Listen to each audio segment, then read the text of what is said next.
Ja som v živote zažil veľa vecí, ktoré ináč neviem vysvetliť, že som to cítil ako prst vyššej moci, ktorá v mojom živote zasiahla. To sú veci, ktoré sa človek pýta, som Vladimír Balko, ináč náš otec, ktorý sa držal do cyrilometodických tradícií, tak brat bol Ján Cyril, ja som Vladimír Metod, ale ja používam meno Vlado. Som skončený prírodovedec, skončil som prírodné vedy, fyziku pevných látok, ale jednoducho to som celoživotne nemohol uplatniť. No tak on bol predseda Slovenskej obchodnej komory, lebo také nejakú funkciu mal. No to bol v Bratislave, on mal ako funkcionár. No a jeho obvinili, že pomáhal slovenskému štátu a teda Nemcom. No ale prakticky nič neprevenil sa, skutočne on nemal dôvod, ale to v tom čase bolo veľa takýchto prípadov.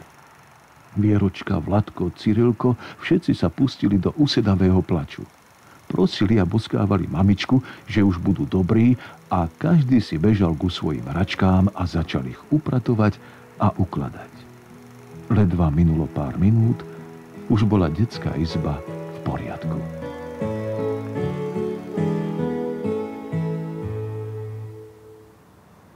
Mňa ako pred maturitou zavolali na ŠTB a chceli, aby som proste uviedol na nášho profesora náboženstva, či neprehovára študentov, aby utekali na západ.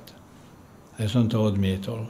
Vy, banda Šlinga Švermová, vy, agenti Západu, vy, agenti Vatikánu, vy ste tu za to, že si vás ešte nemôžeme dovoliť dneska postrieľať.